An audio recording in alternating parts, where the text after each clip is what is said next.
सबको प्रभु यीशु मसीह के नाम में जान सके दोस्तों, एक बार फिर से स्वागत है आप सबका एक नए वीडियो के साथ।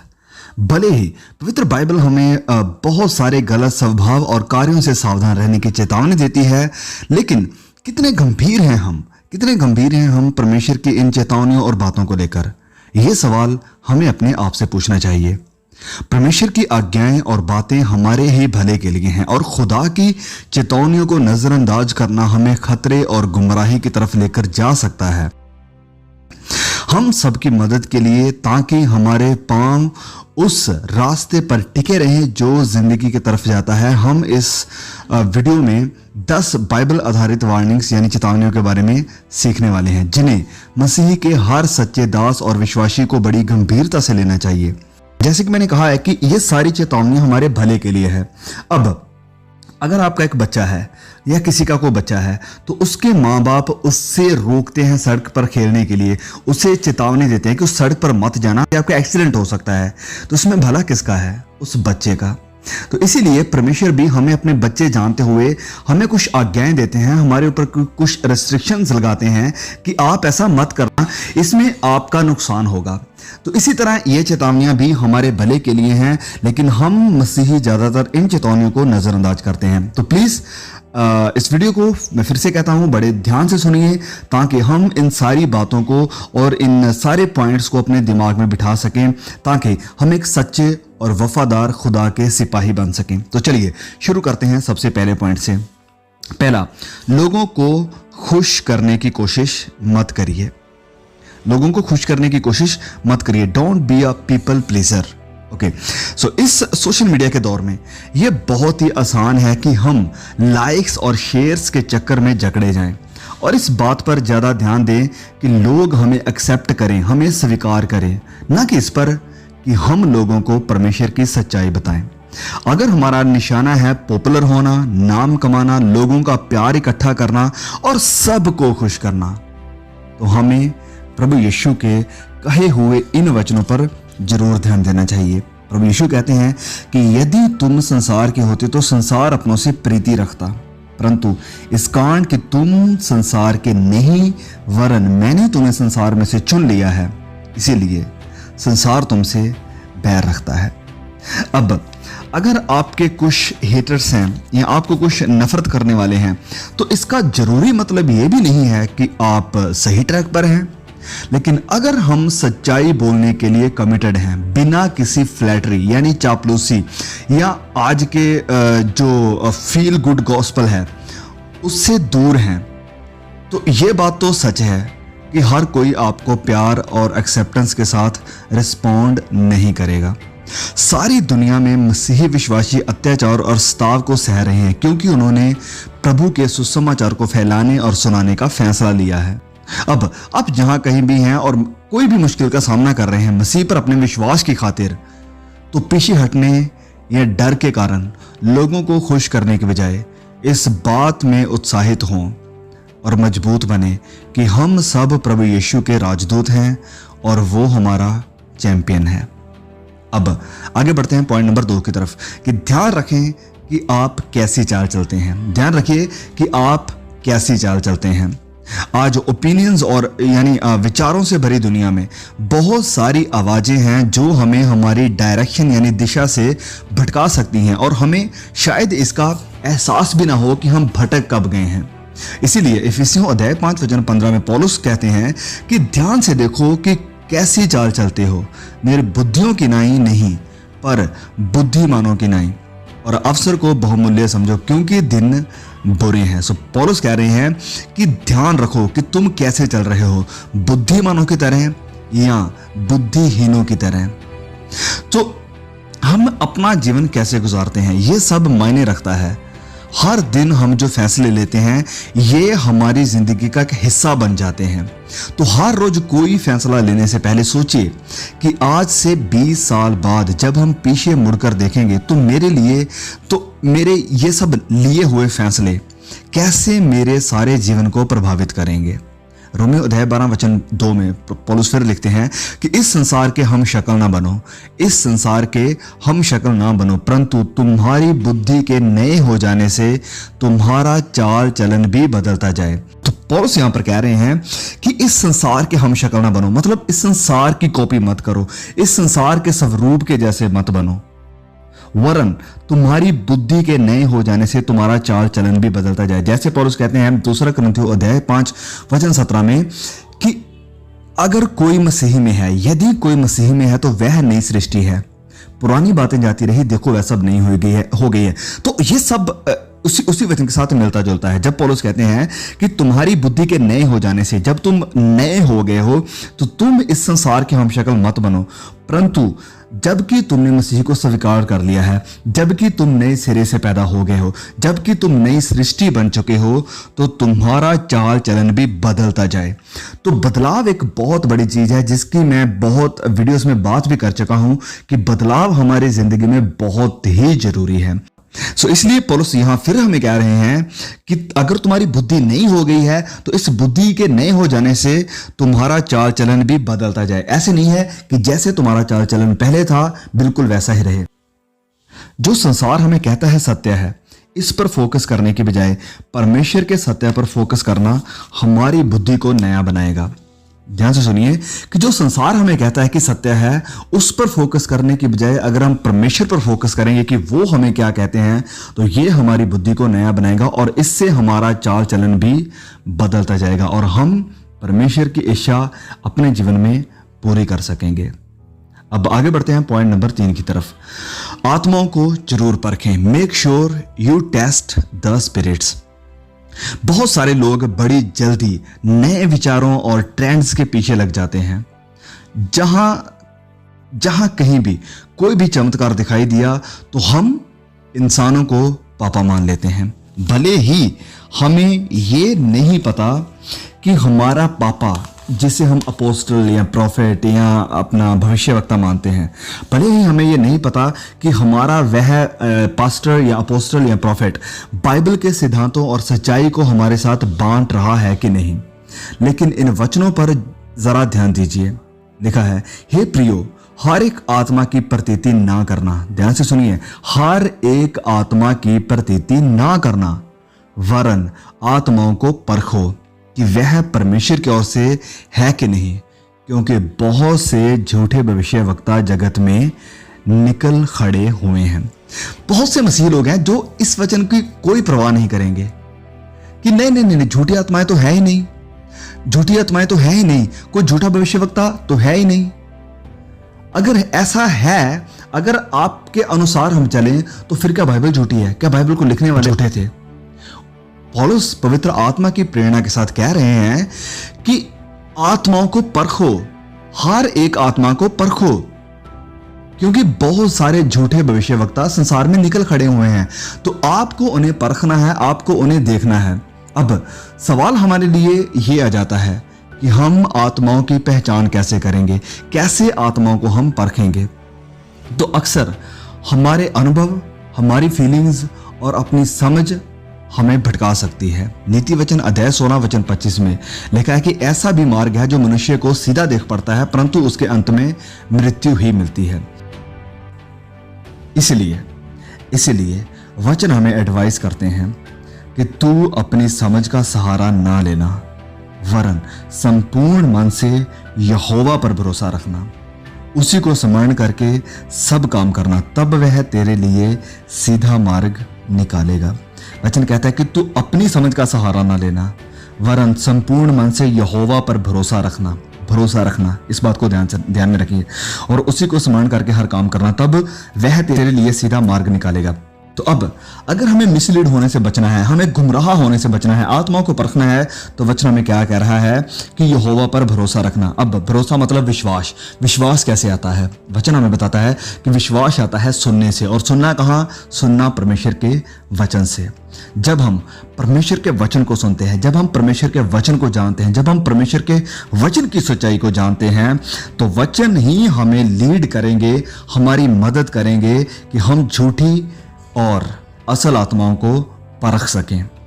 तो यदि हमें किसी टीचर को या किसी प्रॉफिट को परखना है तो उनके कार्यों के बेसिस पर नहीं, वरन पवित्र बाइबल के बेसिस पर हमें उन्हें परखना है कि पवित्र बाइबल के अकॉर्डिंग उनकी शिक्षा क्या है, उनके सिद्धांत क्या हैं, उनकी जो टीचिंग है, उनकी मेन फाउंडेशन क्या है और उनका मेन निशाना क्या है, वो हमें किस तरफ लेकर जा रहे हैं।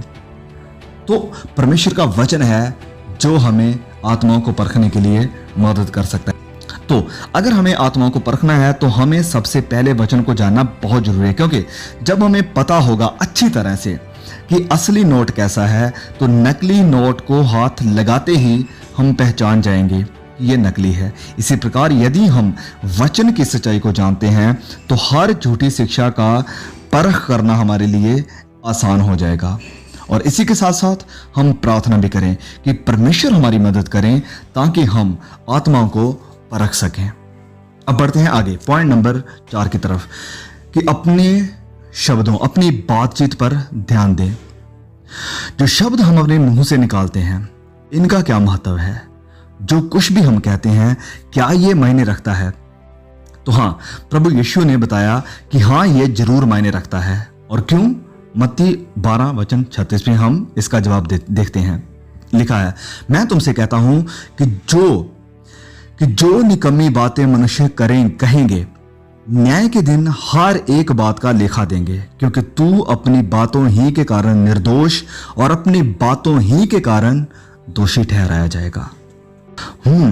तो सच में ये वचन हमें चौंका देने वाले हैं। पहली बात तो इसलिए कि जो इन वचनों में कहा गया है, और दूसरा इसलिए कि ये शब्द किसने कहे हैं? प्रभु यीशु ने। वह हमें कहते हैं कि ध्यान रखो आपके मुंह से क्या निकलता है, क्योंकि न्याय के दिन आपके मुंह से निकले शब्द भी आपको दोषी या निर्दोष साबित करेंगे। But how often do we take this warning so seriously? हम अक्सर इस चेतावनी को नजरअंदाज करते हैं, लेकिन बाइबल बस ये एक ही वचन हमें नहीं कहती है इस वार्निंग को लेकर, वरन प्रेरित पौलुस भी लिखते हैं इस विषय के ऊपर, और वह कहते हैं कि कोई गंदी बात तुम्हारे मुंह से ना निकले, कोई गंदी बात तुम्हारे मुंह से ना निकले, पर आवश्यकता के अनुसार वही जो उन्नति के लिए उत्तम है, ताकि उससे सुनने वालों पर अनुग्रह हो। यह वचन हमें बिल्कुल स्पष्ट कर जाता है कि हमारी बातचीत कैसी होनी चाहिए, और गंदी बातों से दूर रहने की सलाह दी है हमें परमेश्वर के इस वचन ने। इसलिए गालियां देने वाले मसीही सावधान रहें, क्योंकि आपके मुंह से निकलने वाले हर शब्द का न्याय किया जाएगा।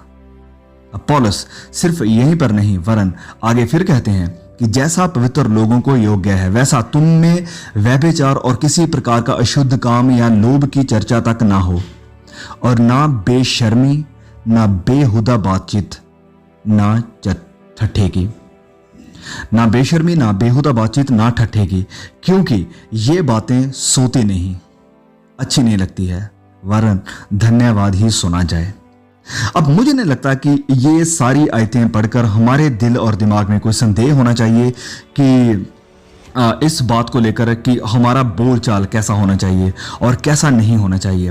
राजा दाऊद की तरह हम अपने शब्दों को भी परमेश्वर के लिए कमिट कर सकते हैं। भजन संहिता 19 वचन 14 में वह लिखते हैं कि मेरे मुंह के वचन और हृदय का ध्यान तेरे सन्मुख ग्रहण योग्य हो। हे यहोवा परमेश्वर, मेरी चट्टान और मेरे उद्धार करने वाले। तो ये रहा पॉइंट 4। अब आगे पॉइंट नंबर 5 में हम बात करते हैं कि बुराई की नकल ना करें, वरन बुराई को ना कहना सीखिए।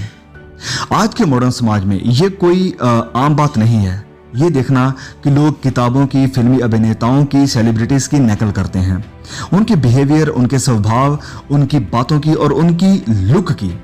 खासकर जवान भाई बहन अपने फेवरेट हीरो या हीरोइंस की तरह कपड़े पहनना पसंद करते हैं, उनकी सोच के अनुसार अपने आप को ढालते हैं और पूरी तरह से उन्हीं ही के जैसे बनने की पूरी कोशिश करते हैं। लेकिन हो सकता है ये सब करना हमें कूल लगे, हमें अच्छा लगे और खतरनाक बिल्कुल ना लगे, लेकिन हम इन सेलिब्रिटीज के पर्सनल जीवन को बिना जाने ही उनको अपने भगवान या अपने खुदा मान लेते हैं। लेकिन मैं आपको बता दूं कि इन लोगों की कोई नैतिक सोच नहीं है, अपनी कोई आइडियोलॉजी नहीं है, इन्हें बस काम है पैसे से और अपना नाम कमाने से। रियल में और रील में बहुत बड़ा अंतर है। पैसे के लिए ये आपके साथ खिलवाड़ करने के लिए बिल्कुल तैयार हैं। सबकी बात नहीं कर रहा हूं, लेकिन ज्यादातर ऐसे ही हैं। इसका क्लियर प्रूफ है कोबरा पोस्ट के द्वारा किया गया एक स्टिंग ऑपरेशन। इस वीडियो को देखिए।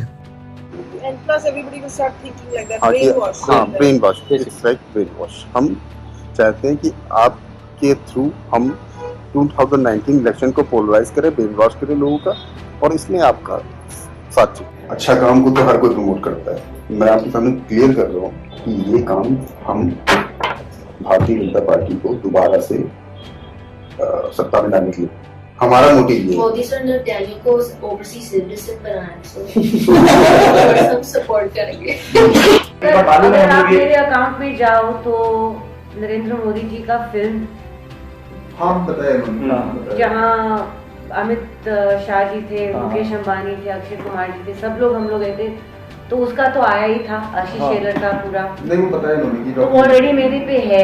कहने का मतलब मेरा तो अटल बिहारी वाजपेयी की कर देहांत पे ऑलरेडी मैंने किया था। वैसे मैं एक्टिव हूँ इन सब कॉजेस पे, तो वो आपको।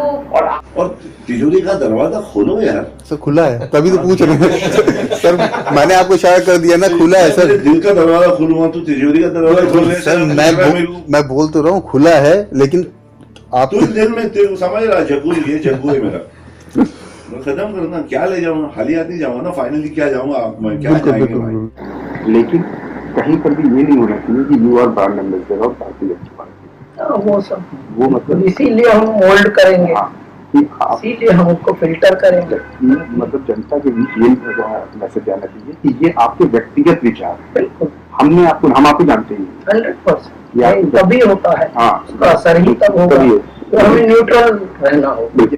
हाँ cash mode of payment mode. उसमें तो एक चीज ये रहेगी, 10% जो है ना वो व्हाइट में रहेगा। ओके, इसलिए क्योंकि क्या है ना, हमें भी कंपनी को जीएसटी वो एक दिखाना पड़ेगा अमाउंट। तो जैसे कोई टेंशन नहीं, 10% आपके अकाउंट में जाएगा, बाकी 90% सर दरअसल पॉलिटिकल फंडिंग है, तो मतलब उसमें नंबर 1 में बहुत मुश्किल है। पूरा 1 में डालना नहीं सर, कुछ तो डालना पड़ेगा, कॉन्ट्रैक्ट में दिखाना तो पड़ेगा ना। एक छोटा सा कॉन्ट्रैक्ट होगा आपका, हमारे वो 10% जो भी होगा वो सर आपका जो व्हाइट होगा, बस वही। कब तक करना है सर? 9 महीने तक।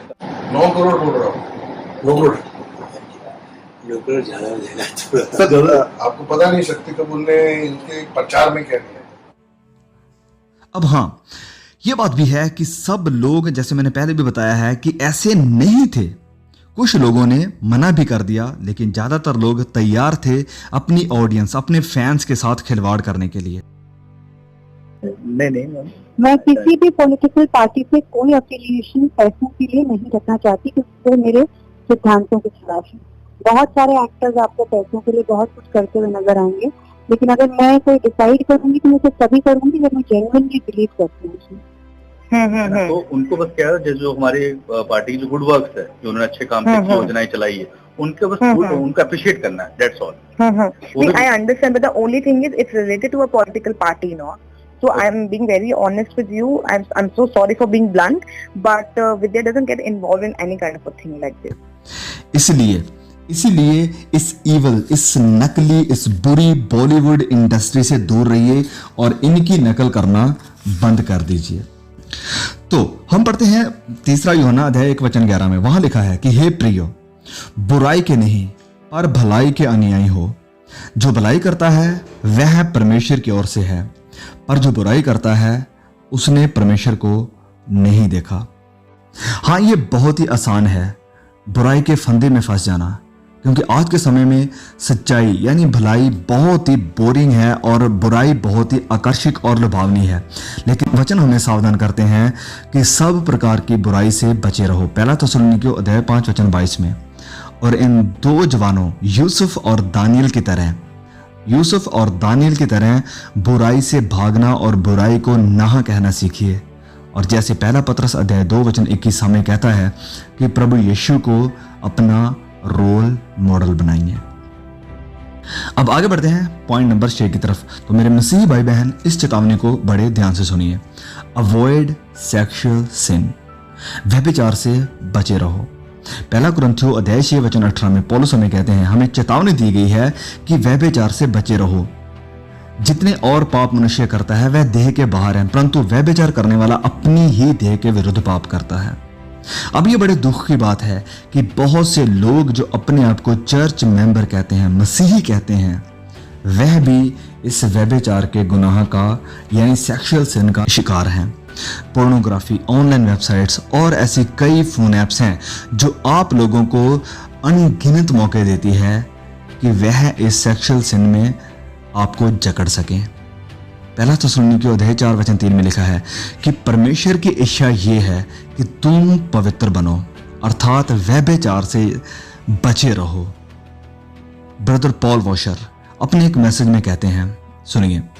Abstinence from sexual immorality is one of the most essential and basic aspects or requirements of the Christian life.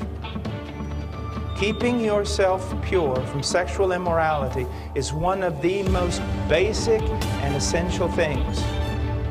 If you have not mastered this, you have not even achieved, you have not even accomplished, you have not even arrived to the first rung of what it means to be a mature Christian.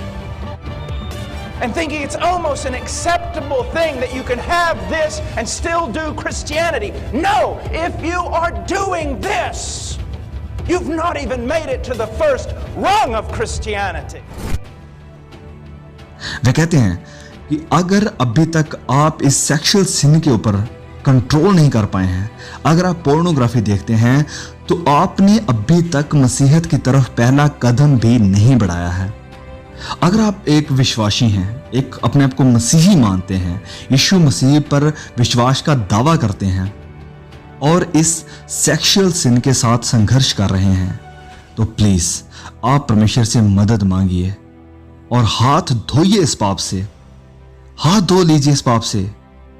क्यों जानबूझकर आग में अपना हाथ डाल रहे हो?